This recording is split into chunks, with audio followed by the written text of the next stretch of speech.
If you want an adventure, you could climb a mountain! Or ride dune buggies through the desert! Or you could just head to your neighborhood Zaxby's. Introducing the Smokehouse Cheddar Barbecue and Southwest Chipotle Filet Sandwich Meals. They're brand new and they'll take your taste buds to wild and exciting new places. Both feature our famous hand-breaded chicken, and they're both available for a limited time. Only at your neighborhood Zaxby's. And don't miss Jumanji: The Next Level, only in theaters. From Tally to Cali, it's time to wake up! Wake up! Wake up! Warchant.com is your ultimate Seminole sports source. And this is Wake Up Warchant, presented by Zaxby's. Now here's Warchant.com's Aslan Hajavandi and Corey Clark.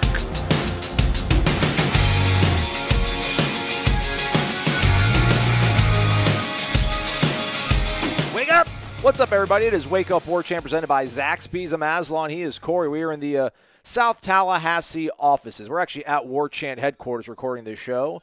The Warchant report just got done wrapping up. Corey Clark was the esteemed guest picker on the show this week. Check it out. It'll be on warchant.com. I feel like I'm more than a guest picker.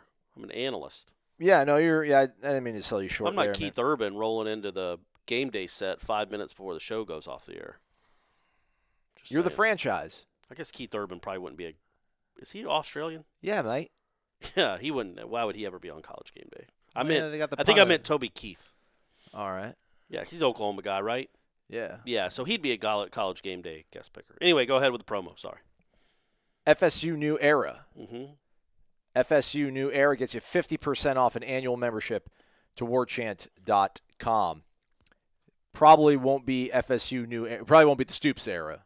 It's going to be a little bit of a down. The Bob Stoops era. Probably going to be the Bob Stoops era. As we this show, yeah, we're gonna we'll have fun, but that's the downer of this is that Bob Stoops' candidacy, if such thing, is fading. And you let yourself get hopeful. You know what I mean? You let yourself grab that brass ring.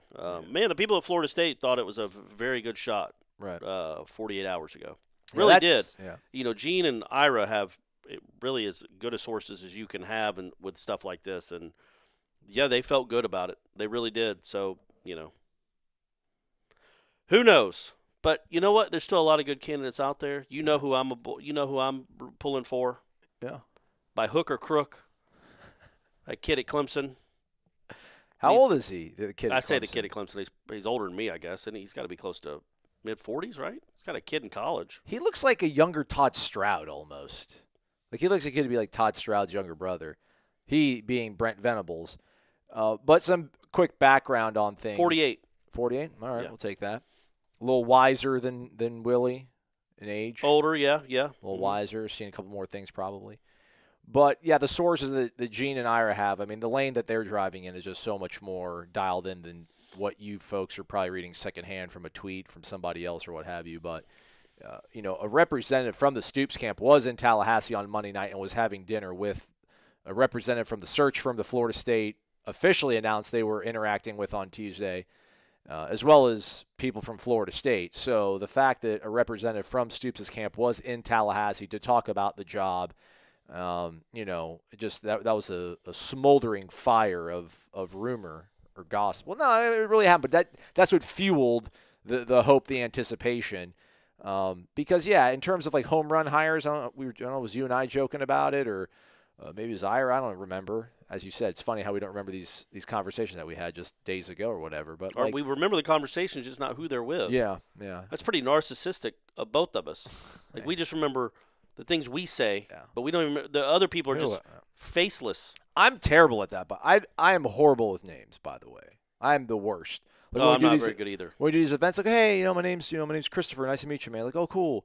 And then a minute later, I'll see the guy, and I'll be like, what was his name The key again? to that always is to say it like two or three times. Just to say, hey, man, nice to meet you, Christopher. Very nice to meet you, Christopher. Gotcha. And then it's in your head. Okay, thanks. Betterment 101. Mm-hmm. Corey That's for everyone. That's not just for you. That's for everyone. Corey Clark School of Awesomeness. Yeah. So it was just in terms of like home run hire, big splash hire. It's he was it. If not someone like Urban Meyer, but if Urban Meyer, it's like the splash would have been so big it like would have knocked all the water out of the pool and nobody would have been happy about it. Yeah, that would have been tough. That would have been tough dealing with Urban Meyer. I guess it's still a possibility. I think the thing is, and we talked about home runs, and I think I admitted as much on the show yesterday. That Stoops wasn't a guarantee either that he'd be successful here. There's no guarantee that he would be a home run in his tenure here. It's hard It's to a imagine guarantee. it wouldn't have been great again. It's a guarantee that he would have solidified this thing. That's the guarantee. He will not keep digging the hole. Okay. The hole will be filled up. I don't know that you get to the mountaintop with him, but at least you get to the mountain. You get out of a hole and get on the mountain and start climbing again. Yeah. I think that's where you'd be with Stoops. That's the guarantee. That's the low. That's his basement. That's why he's Which so is a attractive. great basement. Yeah, Great that's why floor. he's so attractive. Great floor. But there are literally, I think, I truly believe this. There are dozens of coaches out there right now, potential candidates that could lead Florida State to a national championship. Dozens. Really? Absolutely, dozens. I don't think, now that we've had hindsight of, the last 12 or 13 years, I'm not convinced that Jimbo Fisher is this I was going to say prodigy, but this incredible football coach, this incredible program builder. I think he's good, but I don't think he's one of the top. I don't think he's one of the top 0.5%. I just don't think Florida State needs that. Just like I don't think Bobby Bowden was a great program builder, but he wasn't what you'd call an incredible game day coach or trust me, I watched all those games in the late 80s and 90s, and every time they got in a big close moment, there were some things that made you shake your head, I promise. But he was great. He was a great program builder. I just think there are so many pluses at this program. And the minuses we talk about way too much. But the pluses we don't talk about nearly enough is the history, tradition, a great stadium, a passionate fan base that really does care, and the fact that you won a national championship in these kids' lifetimes. Like the kids that are in high school now, they were football fans when you won a national championship. They know who Jameis Winston is. They know who Kelvin Benjamin is and Rashad Green. Those names mean something to them still, and Jalen Ramsey, Dalvin. This wasn't that long ago. Miami, you're talking about Frank Gore. The Florida State's been relevant very recently. And I just think if you get this program on the right, they missed with their last guy. But I don't think there's only 3 head coaches in the country that could win a championship at Florida State. I don't think it's Urban, Bob Stoops, or Jimbo Fisher. I think there's dozens of them. Nobody would have said in 2008, man, I tell you what, the only way Florida State gets back is to hire Jimbo Fisher, the OC that just averaged 27 points a game with Drew Weatherford as his quarterback. That's the guy that's going to lead them to the promised land. There are really good candidates out there. The problem is they're all none of them are guarantees. Like there's a chance that Brent Venables would be a great head coach at Florida State. There's also a chance because he's never done it, he would be bad. You know what I mean? There's no guarantee with Brent Venables. What's bad? I think this is the problem now, though, is that our beak got wet thinking about Bob Stoops. Yeah. Like it was like, oh man, this is really awesome. So that now I think everybody's going to. And again, listen, the university that was primary target, number one target. They went after him, and right now as we record this show, it seems like that is slowly, quickly fading. And if he doesn't coach at Florida State, to me, and I think highly of this program. I've been around it forever. That just means he doesn't want to coach in college again. Because what other scenario are you looking for? Yeah. You're Bob Stoops. You're not going to go take an up-and-comer. You're not going to Tulsa or UCF. You want one of the big boy jobs. And which one of those is going to come open? Ohio State. I mean, he's an Ohio guy, but Ohio State's State ain't probably coming in good open. hands. They're third in the country. They're not firing that guy. I mean, I guess you could wait a few years and lay in the cut. He might be a good Catholic boy. Notre Dame might be appealing to him. I always thought Urban Meyer ended back at Notre Dame before Southern Cal. But I don't think they're firing Brian Kelly either. I mean, that guy keeps winning games. Yeah. So none of the big boy jobs you would think are coming open. Yeah. So what are you waiting for if not this? So maybe he just isn't ready to coach right now. He will have. He certainly would have opportunities in the coming years at other institutions. Like if Tom Herman decides to just tank, maybe Texas comes open. Maybe Florida if Mullen for some reason tanks, but that's at least another 2 or 3 years, and that doesn't look like that's happening. So this is a really, really good it's a really good opportunity for a lot of coaches. It is. So I think, again, people are going to probably now start measuring any hot potential hire, any name that they hear against Bob Stoops, which I don't think is the right thing to do. Ultimately, everything needs to be compared to Willie Taggart. in terms of what this guy is compared to Willie Taggart. Absolutely. Is it a step up? Is it an upgrade? We'll all have our opinions. We won't know for sure until we see it on the field. But, yes, that's what you – and I was just thinking when we started the show, the one negative to Willie Taggart when now with the ability of hindsight, the gift of hindsight, is I was never really worried about that losing record. It didn't bother me at all. No. It still doesn't. No, I'm with you. But he hadn't coached at a level like this. In everything that, winning at South Florida, and not only hadn't coached there, he had not been really an assistant at a big-time program. Stanford was a running backs coach, yeah. That's not big time. No. It's just not. They were good when he was there under Harbaugh, but that was like a novelty act. They weren't big boy. Like Stanford now is a different deal than it was 12 years ago. Stanford in 2007 was the equivalent of Northwestern or Wake. It wasn't a big boy college football program. It wasn't an elite program. He had never coached and he had never recruited at this level against the likes of these other coaches that he had to coach against and recruit against. So to me, that's the one negative. That's when you look at it.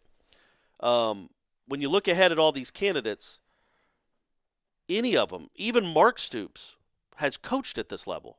He hasn't been a head coach at this level, but he knows what Florida State is. He knows what the monster that Florida State University is and trying to recruit for it is. He's a head coach in an SEC program. That's exactly right. Going to give you the good so understanding of things. So somebody like that has more of a solid footing, I think, on what he's getting into than maybe Willie Taggart did. But, you need those opportunities, though, as well. Just not everybody's going to be able to be kind of gifted a good job at a Power 5 program or be able to get a coordinator job. Yeah, and I say that it can work. Urban Meyer, I think, he was at Utah before Florida, and before that he was Bowling Green. And I don't know where he'd been an assistant, but I don't remember it being anywhere huge. Maybe it was. I think he actually was an assistant at Notre Dame, but that was kind of okay. Bob Davie years maybe when they really weren't when doing they weren't all very that good. Hot. But yeah, so I think everyone needs to kind of judge it against what Willie was, what Willie was going to be, and so yeah, I'm all in now with you. I'm on the Venables van. Especially, like I said, if he brings both those co-offensive coordinators with him. Sorry, Dabo, you want me to just take one? We're getting both. We work well together. Have fun with your rah-rah speeches when your coordinators are all out the door. No, I think there's a really good chance that if you hired Venables, he would bring one of those guys with him. If they're willing to go, the only reason they'd be willing to go is because they get the co off their name. They get to run the offense. You know what I mean? Like it's Jeff Scott and Tony Elliott are the Clemson offensive coordinators. They've been rumored to be up for this job as well, both names. You have a good program when you have three coordinators, and all three are rumored to be possible candidates at Florida State. That means you're doing some things at Clemson. But I think one of those guys, Jeff Scott's the son of Brad Scott, who was an assistant here forever, and the former head coach at Clemson, right? South Carolina. Yeah. One of those podunk schools in South Carolina can only with the potholes and the highway. I love driving through your state, by the way, with Corey for the Clemson game. Very quaint. All of the back roads that we took to get to campus. In South Carolina. Yeah. The back roads are fine. It's 85 in South Carolina is ridiculous. Yeah. What's that speed limit? 60. 60. When it's 70 everywhere else up the eastern seaboard, because they want to get their tickets so they can get money to apparently not fix their highways because there's potholes everywhere. Hey, we got a good South Carolina contingent. Apologize to them, Corey. No, I think they believe me. They're everyone's got civic pride. They don't want to hear a Georgian. But I do think there's a chance that Venables would take one of those coordinators with him. So then you're really kneecapping Dabo. I think probably Scott's probably more of a viable option. I think Tony Elliott has to feel a sense of loyalty, really. But I also think both of them want to be head coaches, and they're going to be head coaches pretty soon. Absolutely. And again, this is all we're getting way ahead of ourselves. I'm sure this coaching search stuff is just we hadn't had to do it. Literally, I'd never been a part of one, and Florida State. Most Florida State fans have never really been a part of one. The last one was Bobby Bowden in '76 until 2 years ago, and now you're doing one again. So there's a lot of misinformation out there. There's a lot of leveraging by agents, planning names to try to get their clients a better deal. I don't think that would happen with Venables. I think Venables is either going to say, I'm happy at Clemson, I'm staying, or he's interested. Those are the two options. He's already getting paid $2 million. Yeah. So it's not going to be Clemson can't just pay the guy $5 million to be a defensive coordinator. Florida State will offer him more money. It's just whether he wants to be a head coach and he wants to leave his kid who's a linebacker there. Hey, get in the portal. Meet up with Dad. I feel like if I'm Venables' kid, I'm like, no, I'm good here. Good here. I like playing in these games that matter. You know, to that point, the misinformation and all the agent shenanigans, like what was the and this is the overreactive Florida State fan, which I guess I can understand, but you really shouldn't be this way, is that how could all these decision makers and power brokers here feel so confident about Bob Stoops, you know, that they're bringing a representative to Tallahassee to talk about the job, and, you know, everybody at every level in a seat of great importance at Florida State was like, Bob Stoops is our guy, we're going to get him, or we're going to try like hell to get him. Like, what would be, like, the disinformation I can get with a guy like a PJ Fleck floating his name out there, or Lane Kiffin? What was Bob Stoops'? No, there was. I don't think. I think it was. There was mutual interest, and then there wasn't. I think they must have gotten a very good signal that he was really interested in it. And then, he was, yeah, because I think they had feelers out the last time around. Yeah, and then when the reality set in that, oh man, they really want me. Okay, this could really happen, and it could happen quickly. Do I want to do this? Yeah. That's when the step back happens. And frankly, folks, if Bob Stoops at 59, not 79, if he still isn't, if he's dipping his toe in the water just that a little bit, whether he wants to be a college football coach again, then this isn't sour grapes. You don't want that guy. You don't want a guy that isn't 100% committed to being a college football coach. Let him think about it. He's got to get back. I'm saying, but he doesn't. He obviously isn't committed to it 100%. Yeah. You know what I mean? Because there must have been some reaction, at least initially, like, oh, yeah, I'm definitely interested. And then as it got closer and closer to reality, okay, maybe not interested nearly as much as I thought. People get cold feet before marriages and then give it all they got, and then it turns out to be a good, happy, loving. Does it? Do people that get cold feet before marriages, how did those marriages work out? I'm sure a lot of people that are still married. What were you getting cold feet for? There's doubts. There's natural doubts about everything forever. Yeah. So this is a job where you can't have a guy that's halfway in. I think if once he would take the job, though, it's like, all right, man, I'm all in now. Like, I'm a competitor. This is my name. You know, this is my legacy. I'm not going to, even if I did have my doubts leading up to this, I made my decision to be here. I'm going to give it my all. Maybe you'd hope, and he is a competitor, and you'd think that would come across. But if he couldn't even convince himself that he really wanted to do it, then I don't know that it. You know, I just don't know what else Florida State could have done, and I don't know in the long term if that would have been a great fit. If you have a guy, I mean, I never understood how Mark Richt did what he did, and I know Mark Richt and Bob Stoops are different head coaches with different pedigrees, but Mark Richt, after he was fired from Georgia, was like, I just want to take a year off and decompress. And I got it. Like, his job was on the line every year. He'd been doing it for 13 straight years at a place like Georgia. And then I think, was it 2 weeks later? Hey, I'm the head coach at Miami. Like, he just said he wanted to get away from coaching for a year, and then you hired him.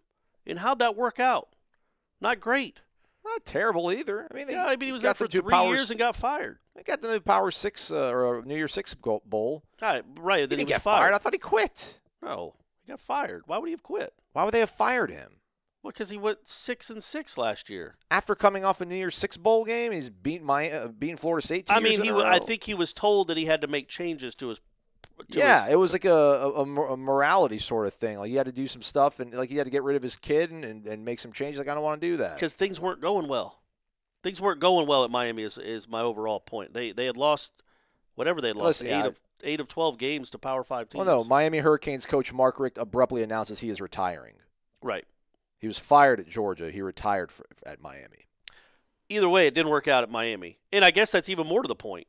Like, he was just like, I'm done with it. I can't do it. I didn't want to do it. I didn't want to do it 3 years ago. I don't want to do it now. He didn't want to do it because they wanted him to change course on some things. So it's not sour grapes, because I think if Bob Stoops is 100% all in, absolutely, he is the best person you could get. The most slam dunky of slam dunk candidates you could get. But if my man's dipping his toe in the water, it's time to move on and find somebody that would be truly excited about the opportunity and wasn't going to up and retire if it was too hard after a year or two. Which is, man, we can't even fathom how hard a job it is to be a college football coach at a place like no, Florida State or Oklahoma. not. I get that it just burns you out. And I have no ill will for a guy saying, I just don't want to get back in that rat race. I just don't have the energy for it right now. I'd rather go coach the XFL. I do get that. I understand that. But if you're going to be a college football head coach, you've got to jump in all in. And it sounds like he wasn't ready to make that commitment. This is going to be a long, winding theory diatribe, so bear with me, Corey. Try to keep me on the rails as well if possible. So Florida State fires Taggart 21 games into this. He had 3 games left at minimum. Maybe they make a bowl game. And we're told, the reasoning behind the firing, the wins and losses, et cetera, there's some things behind the scenes probably that also did factor into it. But you would hope Florida State's administration had a plan. And I mean, the other plan was, we're going to go in all on Bob Stoops. And we think, Bob Stoops' representatives are like, he's interested in coming back and coaching football. So we're going to go all in on this. They so far have not, they're starting to take some shots from people in the media. I think Pete Thamel wrote I think Pat Forty wrote a column. I didn't read it, but the headline was Florida State made the most costly coaching decision in football history. And I'm sure it was a criticism and a takedown of them. Pete Thamels wrote a column talking about the timing of it. I saw Bomani Jones talking about it on High Noon. Scott Van Pelt kind of took a shot, or not really a shot, but he brought up on his show on Monday. So the time, I still don't know why this wouldn't have let him. If they didn't have somebody on the hook, why not just let him finish it out? I get it. They weren't convinced he was the guy. And I don't know, are they going to take more of a hit if he ends up going 7-6 and they fire him after that? Yeah. Because we're hearing about the fact that they showed the foresight this time around to get it, fire him, give yourself more time so it's not as rushed of a process. Who would they have hired last time around if they had more time? I don't feel they hired Taggart out of sort of expediency. It wasn't like we need to get somebody all right, close enough. Let's make this happen. They could have given Florida State could have had 3 more weeks to make that coaching hire. I still think they wind up with Willie Taggart. Maybe. I mean, that's a possibility. But again, you can do a little more due diligence if there was any due diligence to be done. I mean, that literally was. I feel like that was a 4-day. It was fast. 3 or 4 days. Like I think Odell coached on Saturday. Jimbo left on Friday. It was official. Odell coached on Saturday.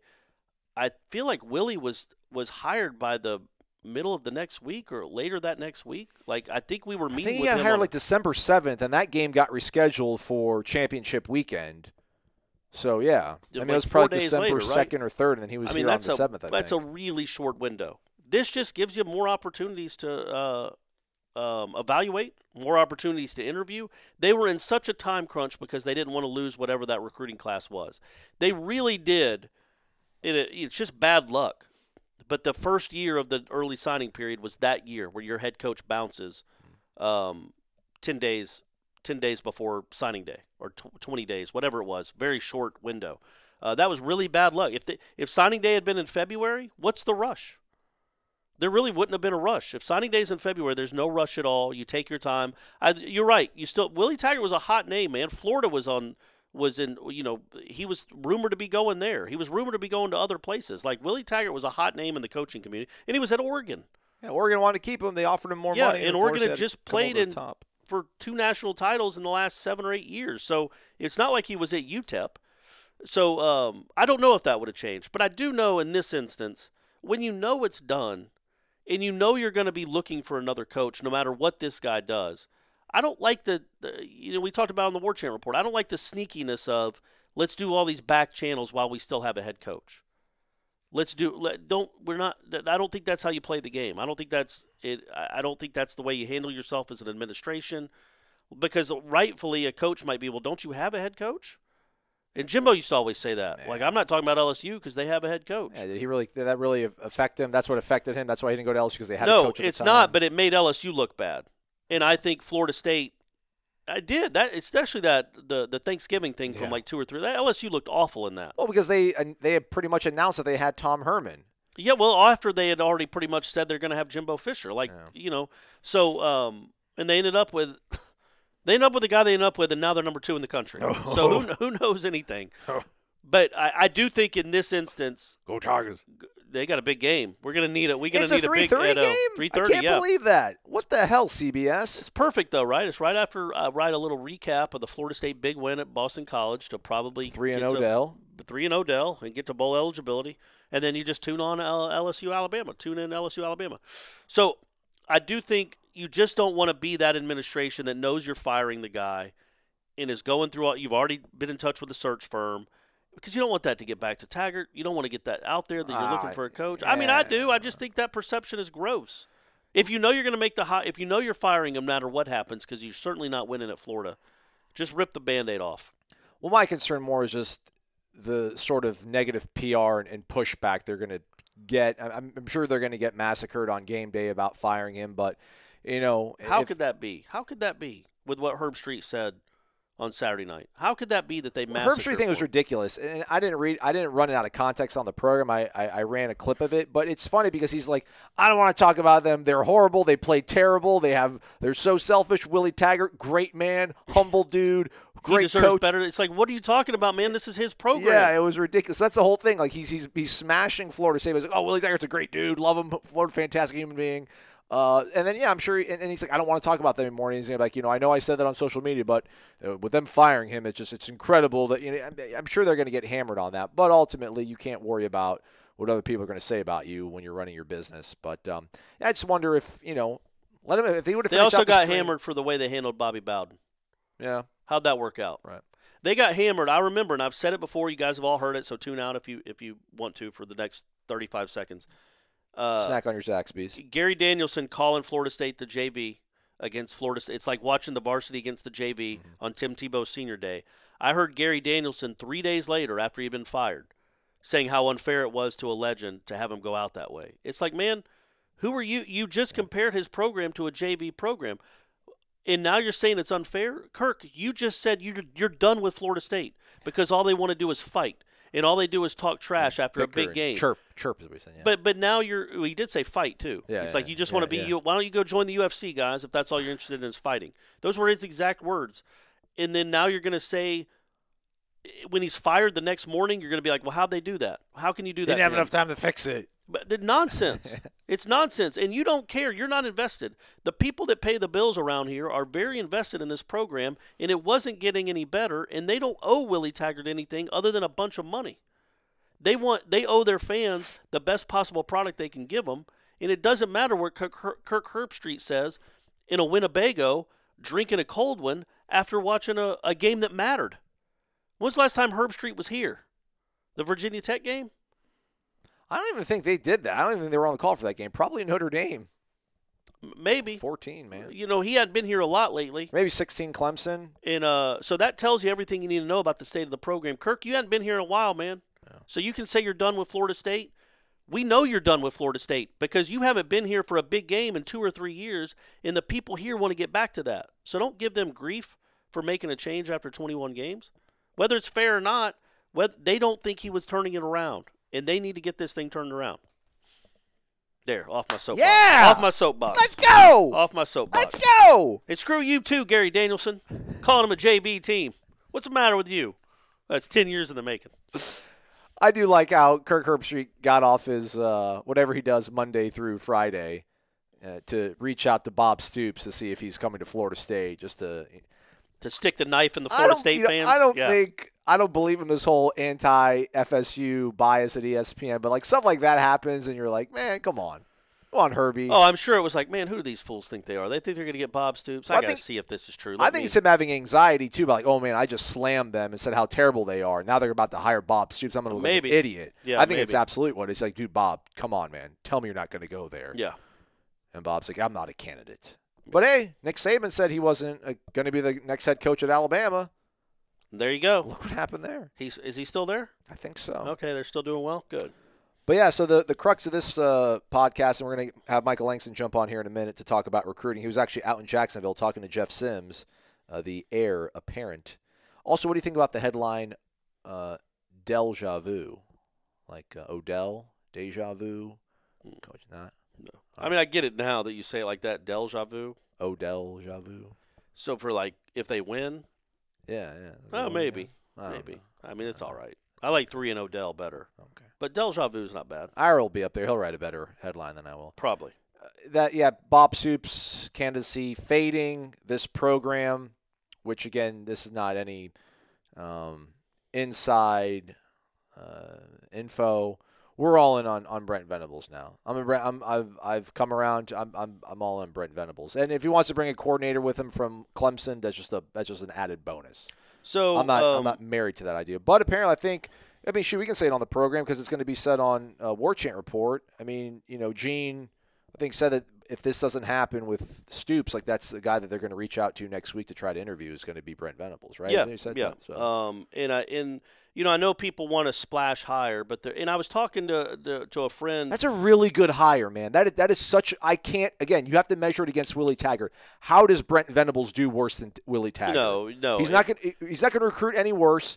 Because Willie Taggart, when you're recruiting in the teens at Florida State, that's not good, man. That's not the way it was. That's not what this. No, they haven't had recruiting classes like this in years. Yeah, you're going to be elite on one side of the ball probably by game 20 or close to elite. Yeah. Florida State was not even remotely. They weren't even average at anything. Florida State's are they even? And they weren't getting better; they were getting worse at everything. What's like the total offense? There's 120 something teams in the FBS. Are they even in the top 65 in total offense? Probably right around it. I mean, so. He's going to bring defense. They're in the hundreds. Instant credibility on defense, man, and a guy that's going to probably be like, all right, man, I am going to have this whole side of the football handled. You guys are going to give me a decent amount of money to hire an offensive coordinator, and I feel like he'd probably make a good enough hire to get that part of the situation handled. He might keep Bryles. You never know. I mean, he might. I'm kind of You're over Kendall. We'll see what he does here in the next 3 games. I think if he wants to still be an offensive coordinator making $1 million a year, he needs to do really good in the next 3 weeks. All right, fair enough. But so I think I was talking to a friend of mine about these splash hires, and he was saying, look, so you're going to end up over the next 3 or 4 years, you're going to probably play the new head coach $5 or $6 million, and you'll be paying Willie Taggart $3.5 or $4 million each of those years, most likely. Mm-hmm. So it comes to about you're spending $9.5 million on a head coach at Florida State for the next 3 or 4 years. If they had just said in 2017, this is what we're going to spend on a head coach for the next 3 or 4 years, who could they have gotten? Okay. But my response to that is, even right now, if they said we have this $10 million that we're going to spend and we're going to try to get anyone in the country, money's not an object. Yeah. Who would come? Like who? Saban's not coming. Dabo's not coming. The Kirby's not conversation's coming. over. Kirby's not coming. Yeah. So no, he wouldn't come. That's his alma mater. It's easier here. You don't have to play Auburn. You don't have to play Florida. You don't have to play Bama. You do have to play Florida. Unless the new coach gets rid of that game. Well, for a conference title. Yeah. No, but he's done well there, man. And the SEC East is pretty fun these days for him. So he wouldn't leave.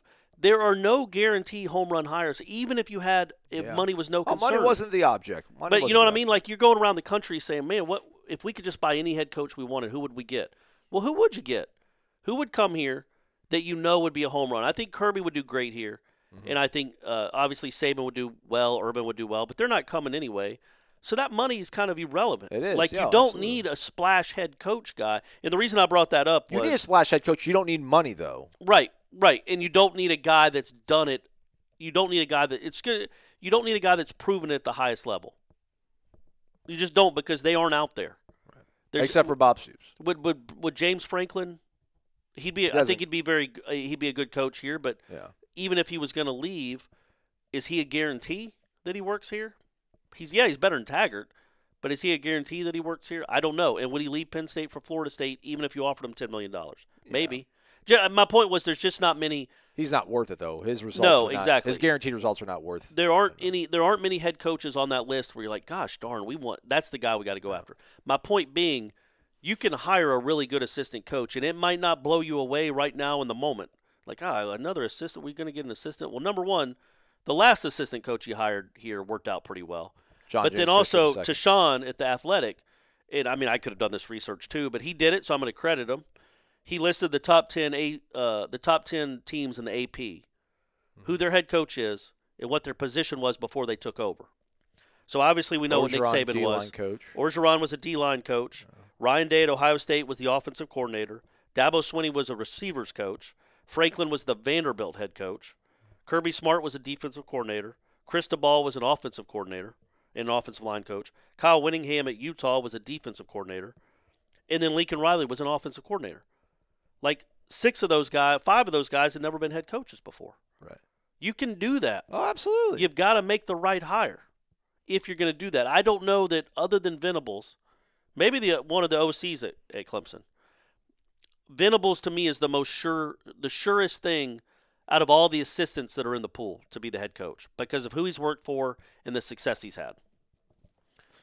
But you can go the assistant coach route absolutely. too. You can. Yeah, I know you don't want to. I know you want to make a big splash after the debacle of the last 2.5, 3 seasons. But if you believe it's the right guy and you believe in his vision, you can go get an assistant coach that's ready to be a head coach.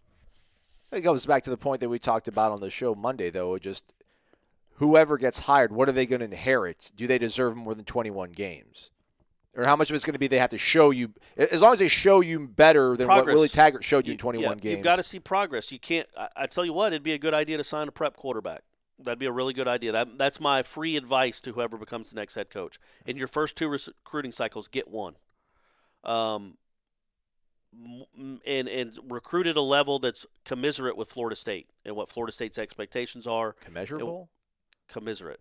Commiserate sounds like you're commiserating, like you're sad and mad, right? No, I think I'm using it right. Commiserate with the expectations. All right. The recruit at those levels. You know, hey. You sound like you said commiserate. Commiserate. Commiserate? You talk. I'm going to look it up. Now you got me all screwed up, Aslan. Sorry, I shouldn't. What's the matter with you? Shouldn't jump in there. But I do think 21 games, if game 21 looks like a lot like game 1, if you get blown out in your first game next year, if you're Brent Venables, and then in game 21 you get blown out again, and in the middle is a bunch of other losses, and you've only won 1 road game, and your recruiting rankings are 15th and 18th the last 2 years, whatever it was, and there's disorganization behind the scenes where the people in the administration really do wonder, okay, does he know can he fix this? Does he know how to fix this? Yeah. Are we anywhere close? Yeah. Then they're going to be under the same spotlight, same energy, magnifying glass. We'll have the same energy on them. I think so, man. I really do. I'm all for an assistant coach. I think I'd almost rather get an assistant coach like a PJ Fleck, which I know is still one of the sort of top options. I mean, as long as they come from a good pedigree. I mean, that list that you just referenced. Yeah, man, Ed Orgeron was a defensive line coach. He was a defensive line coach at LSU. Before that, he was a defensive line coach at USC, where they won. He was there with Pete Carroll starting that whole thing. He actually did a pretty good job as the interim coach. Ryan Day was the OC at Ohio State when they were competing for playoff positioning. James Franklin, whatever. But, yeah, I mean, Kirby, the defensive coordinator, but at freaking Alabama, where they're winning national titles. So, yeah, you can go the assistant coach route for sure. And I think it almost simplifies things. Like, find an assistant at a good program. Like, I feel like it's almost like a fail-safe when you're comparing to what Willie Taggart was. I feel like you get a Brent Venables, I think within 3 years you're probably winning 10 games. And you're beating your rivals. But, again, it's not a guarantee. He's never done it before. How could he screw it up worse than what we just endured? Well, I mean, that's not just what you want to judge your program on. It's just better than Taggart. You can't be scared of it, though. No, exactly right. But the point is, I don't want people to say, oh, you said Venables was a home run. It can't miss. All these guys have some can't miss in them. All of them. Yeah. Except for the 3 that we've mentioned ad nauseum. Maybe Stoops doesn't, but everyone else has some can't miss in them. Saban doesn't. Urban Meyer doesn't. They win everywhere they go. It's not coincidence. You could hire the Ohio State head coach tomorrow. Maybe he just wants to get out of Ohio because it's Ohio. Mm-hmm.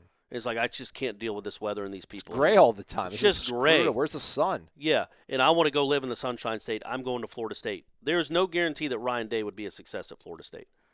It's a good shot. Okay. Because he's got a lot of – you know what I mean? I know what you're saying. No, you're right. You're right. It's a good shot. You've got a good shot here. You've got to get somebody that's competent. You got to get somebody that has a vision, a plan, and can recruit. Man, you're really about this recruiting thing. I mean, that to me was his strength. That's what was supposed to be the strength of what he was going to bring here. Calipari, Kentucky. That's what it was going to be. And the recruiting, who have they brought in that's impact? I mean, they brought in some nice players, but it's Florida State. Of course you're going to bring in nice players. They didn't bring in any program changers. And I thought he was going to stock the roster with those guys. Dante Lucas, program changer. Yeah, I guess you could. I mean, But that's Telly Lockett, decent. man. That's a Telly Lockett. But he's good. He's a good freshman lineman. He's going to be very good. But that's probably the one, right? He only had 2 classes, but 1 in 2 classes. 1 out of 50 players. 45, 50 Hey, man, kids. David Kelly said they had no busts. Remember that? Preseason? Top people talking about our recruiting not being highly ranked enough. We haven't recruited any busts. He said that after they played 12 games. You haven't recruited any booms either. I wonder if they're going to promote him back to on. Well, he already is on field. He could be out there as much as he wants. We still don't know exactly how they're going to handle that position that is open on the staff, but it's hard to imagine that it wouldn't be Jim Leavitt somehow being granted, that position. I imagine that's what they're probably doing right now. I mean, that would make the most sense, right? Yeah. Hiring somebody completely out of Because left your field. offense is handled. Kendall's going to call the plays. He's going to coordinate the offense. Clemens is going to coach up the O-line. Randy, if you're listening to this, probably not. You seem like a guy that don't like the media at all, which is fine. I get it, whatever. Cut blocking, let's eliminate that. That'd be a good idea. Stop. Just you're not good at that. Stop it. You either don't teach that well, and it's hard to practice cut blocking in practice because you don't want your kids diving at your defensive lineman's knees. Yeah. So you can tell they don't practice it well or much, and they're not very good at it. But you know what?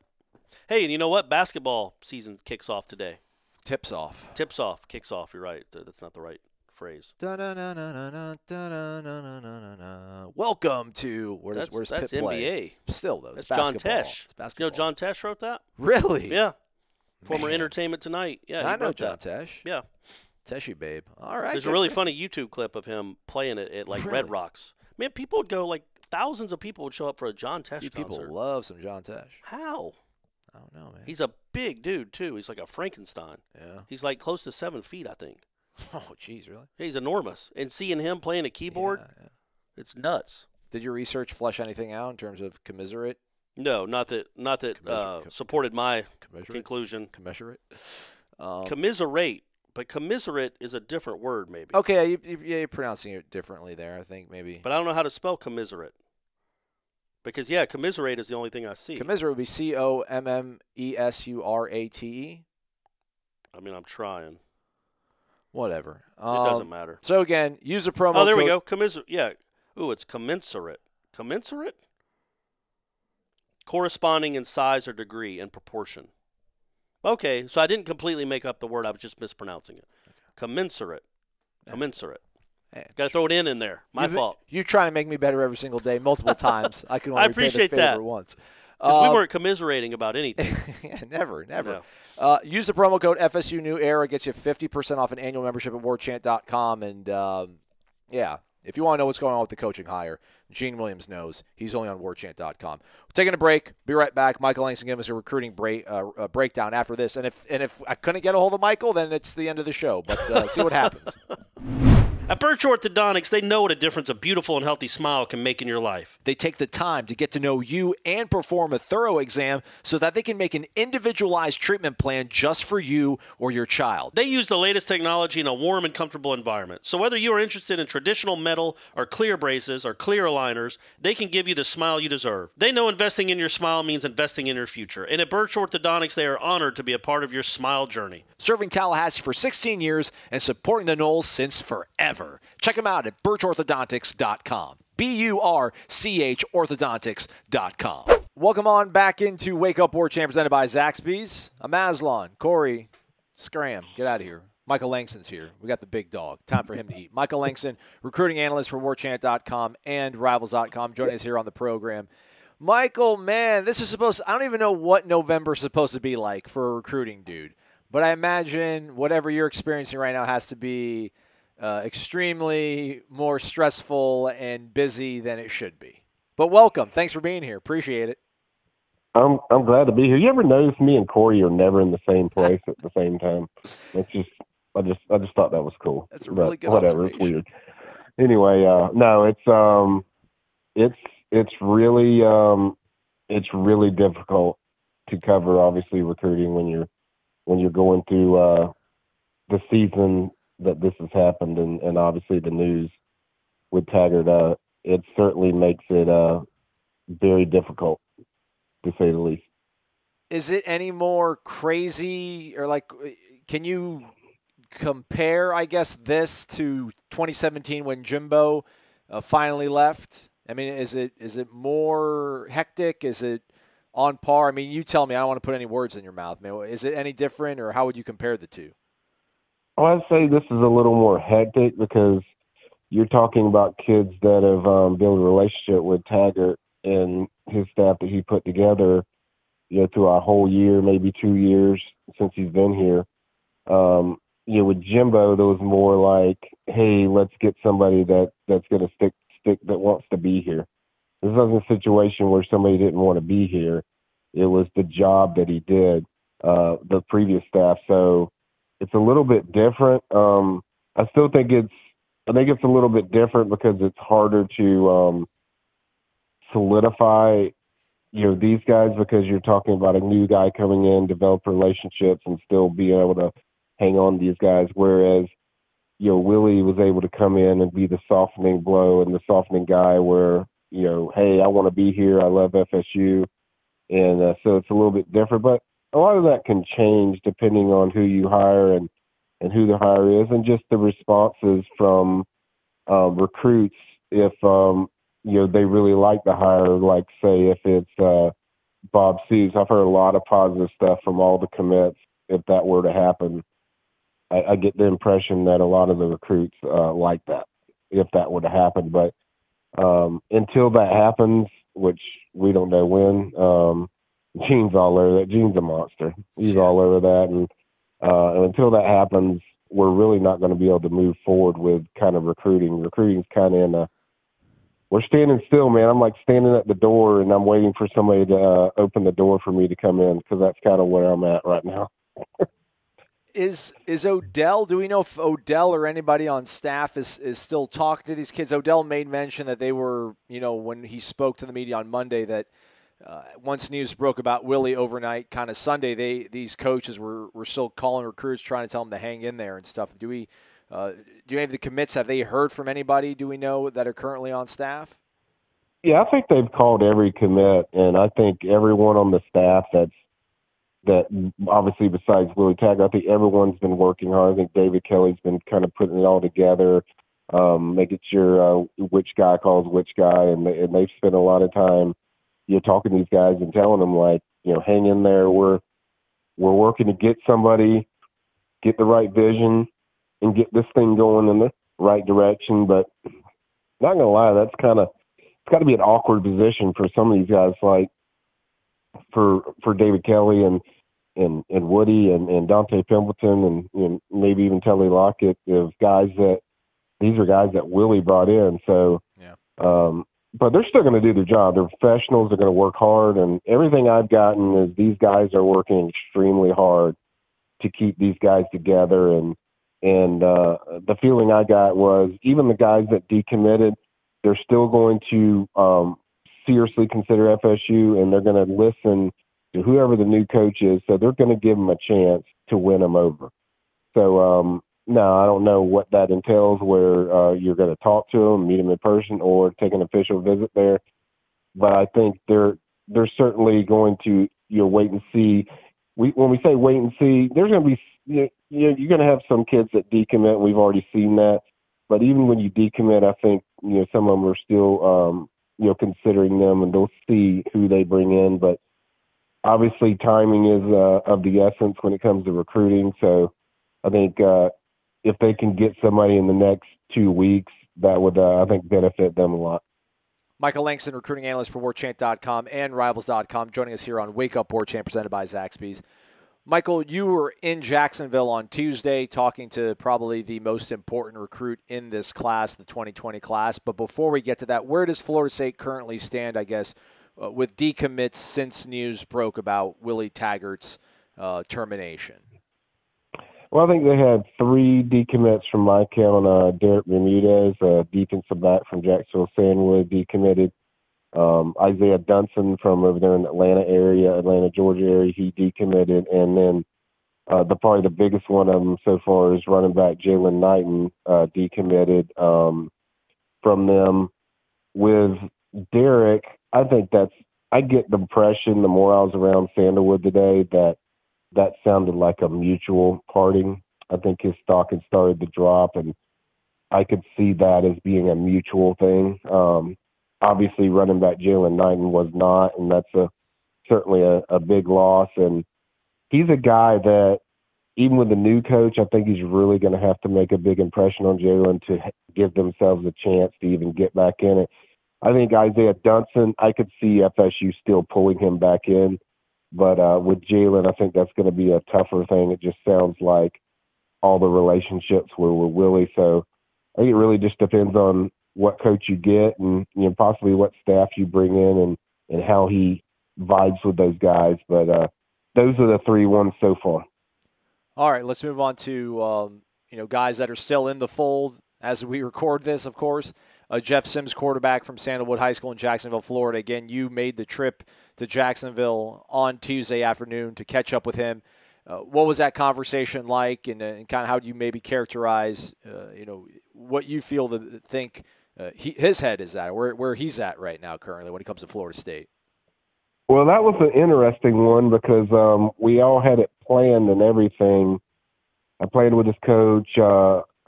I was told he talked to his parents and everything was good. Then we get there today. I get there today, and right when I show up, the coach Geis tells me, yeah, his mom's not going to let him talk. It's nothing against you. He trusts you a lot, but he doesn't want to talk right. His mom does not want him to talk right now, so they're kind of gone quiet. But I did get a lot of stuff from different people from Sandalwood, including Coach Geis, and the gist I've got was the next 2 weeks will be important for them to get a head coach so Jeff can get over there, because Jeff's an early enrollee guy, so he's going to have to move fast with this. And so I think it's very important the next 2 weeks that they can lock somebody up. And I'm sure the first trip they make, any trip in-home visit, is going to be to Jeff Sims. So I think that's a big deal. And I'll be honest, I right now, the vibe I got was from the people over there, including Geis, is they don't think he's going to stick. So they think he's going to go somewhere else. But that's kind of their vibe. That's not strictly from Jeff, so I don't want to say this is from Jeff. Jeff might have a different feeling. Jeff's family might have a different feeling, but that's kind of their vibe on the subject. But it's still concerning, and I think the other thing that's concerning to me, and just doing this for over 18 years, is Jeff has not tweeted, not said anything, not spoken to anybody. He's gone kind of dark, and that's usually not the most positive sign in the world, to come out and say, look, I'm still a Nole. I'm going to see who they get, and we kind of roll from there. So that part's kind of concerning. I haven't heard any other teams that are pushing. I've heard the name Michigan mentioned to me today. They don't have a lot of quarterbacks. They're very thin at quarterback as well, so that might be a place he checks out. But I haven't got a lot of specifics on teams and stuff. But it's a concern. I mean, and that's why I wanted to go over there. Obviously, my priority was to talk to Jeff and see where his head's at. But we got the next best thing and just getting everything I can out of the trip. But I think it's certainly a concern, and it's especially Avalon, you went over there in the spring with me. I mean, he's a very boisterous, fun-loving, charisma guy, and for him not to say anything about this since it's happened kind of concerns you a little bit, just on that. I was told he was kind of shook up with it when it first happened. So I think he's kind of shocked with all this, and he's trying to figure out what he's going to do. And I get the impression he will, see who the coach is. He will get to know him, see how he feels, get the vibe of him. But, he was really close with David Kelly, and he was very close with Taggart. More so closer to David Kelly. I think there was some ties there. So I think that's it's just something we have to see who the guy's going to be, and then kind of go from there. But that was the reason I made the trip, so I could kind of get a feel. And the feel is there's some concern there that he sticks with him. Pro's pro, Michael Langston, driving 3 hours there, not getting the guy to talk, but still keeping a good frame of mind to dig up some other intel. Yeah, I would have probably pitched a fit if I would have drove out there and he would have spoke to me. But I mean, it's obviously understandable, I guess, with all the the flux going on there. I mean, the crazy thing, though, is just think about, I mean, we talked about earlier in the podcast when we recorded earlier in the afternoon. It's, it's getting close to 11 o'clock in the evening as you and I wrap this one up. But, the Bob Stoops candidacy seemed to kind of be fading away, which, seems it's a bummer. Bob Stoops would have been an incredible hire, but it's still a possibility. But he's a guy that really hasn't, if they maybe get and I know PJ Fleck here in the last few hours has kind of wrapped up a little bit more tighter to Minnesota. But, man, I feel like this is maybe even more important for Florida State to get somebody who is coaching right now, who does have some sort of a relationship formed with some recruits at the quarterback position, because, I mean, this is going to be a tough situation for any coach to walk into just in terms of having to change his culture again and to not have a prep quarterback kind of in the fold. I can't even imagine how it'd be crazy if Florida State goes like a third season without getting the high school quarterback. Like, is that even possible? Yeah, I can't see that happening. I think whoever they bring in, they have a plan to get a quarterback, whether it's the late signing period, early signing period, JUCO, whatever you got to do to get a quarterback. I'm not talking about grad transfers, so you still might get somebody like that. But obviously Daquan King's the guy that everyone mentions connected with Browse. But they need a high school or a JUCO guy. They got to have somebody. Yeah. So I think whoever they bring in is going to have a plan. That's going to be the first one of discussion. Like, we have to get somebody. If somehow Jeff Sims decides to go somewhere else, we have to get somebody. They cannot go a third year not signing a high school or JUCO quarterback. You have to get somebody. And that's just, this is kind of the quandary when you had that error by Taggart at that time to not get a quarterback. We've mentioned this so many times that you cannot go 2 years and not get a high school quarterback or get a quarterback in the class. So they're going to have to find somebody, whoever it is, they've got to get somebody, at least one, to come in there. And they're in the position they're in at the quarterback position because they didn't do that.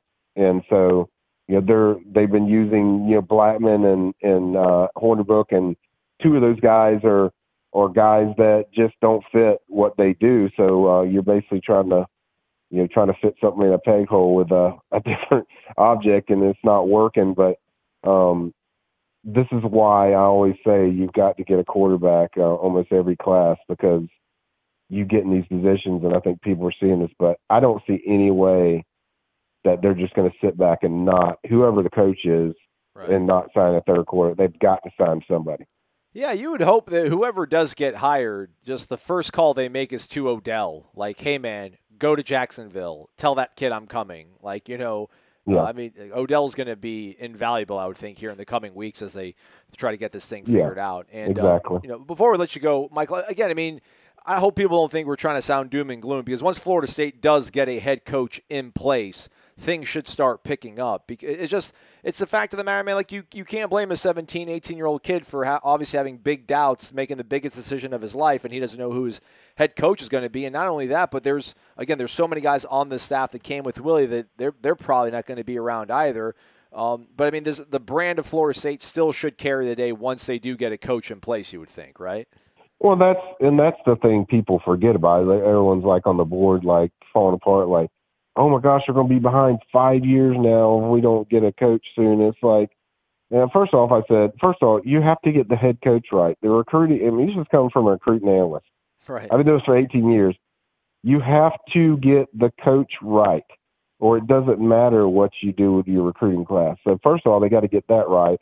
Obviously, you want to get that in the next few weeks. Secondly, whoever you bring in is going to bring commitment. They're going to get commitments. Plus, you have the FSU brand.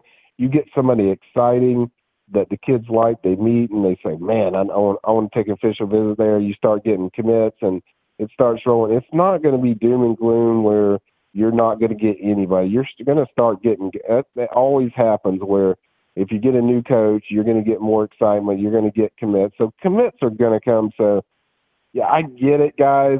The fans out there, I get it, that, the concern and all, but decommits come, but also commitments come when you have a new staff. So, yes, it's a doomy, gloomy time. I don't like sharing this kind of stuff. I'd rather tell you guys good things that they just signed a 5-star player. I'd love to tell you that, but the reason we have to do this, we have to tell you exactly what's going on. We want to keep things real. We don't want to give you fake fantasies about what's going on. I mean, if things bad, we're going to tell you. If it's good, it's good. But I will tell you my experience usually with this. Yes, you're going to lose some decommitments, but also you can't count on those guys never coming back too. Some of those guys you might get to come back, and then you possibly can get some new commitments, as we've seen with Willie Taggart when he took over.